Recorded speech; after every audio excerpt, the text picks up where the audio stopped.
சொல்லலாம். சமீபத்துல கூட ஒரு ஃபேமஸ் இன்ஃப்ளூயன்சர் ஒரு மியூச்சுவல் ஃபண்ட் பத்தி ஒரு விஷயத்தை குறிப்பிட்டிருந்தாரு.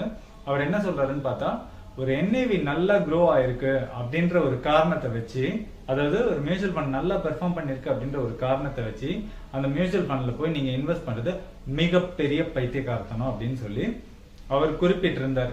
ஸோ இந்த விஷயத்தை இப்படி குறிப்பிடுறதோட பேக்ரவுண்ட் என்னன்னு நம்ம லாஜிக்கலா திங்க் பண்ணி பார்த்தோம்னா, ஒருவேளை இந்த மியூச்சுவல் ஃபண்டுக்கும் ஸ்டாக்ஸுக்கும் உண்டான ஒரு கிளாரிட்டி இல்லாம இருக்கும் அப்படின்ற மாதிரி ஒரு விஷயம் தோணுது. ஒரு ஸ்டாக் நல்ல விலை கூடி இருக்கு, நல்லா க்ரோ ஆயிருக்கு அப்படின்ற ஒரு காரணத்தை வச்சு அந்த ஸ்டாக் போய் நம்ம வாங்கணும் அப்படின்னா அது ஒரு தப்பான முடிவா இருக்க வாய்ப்பு இருக்கு. ஏன்னா அந்த ஸ்டாக் வந்து ஓவர் வேல்யூடா இருக்கிறதுக்கு வாய்ப்பு இருக்கு. ஆனா ஒரு மியூச்சுவல் ஃபண்ட் நல்லா க்ரோ ஆயிருக்கு அப்படின்ற ஒரு காரணத்தை வச்சு அந்த மியூச்சுவல் ஃபண்டை போய் நம்ம இன்வெஸ்ட் பண்றோம் அப்படின்னா அந்த இடத்துல ஓவர் வேல்யூஷன் இருக்கிறதுக்கான பாசிபிலிட்டிஸ் இல்லை. என்ன காரணம் அப்படின்னு பார்த்தா, ஒரு ஸ்டாக்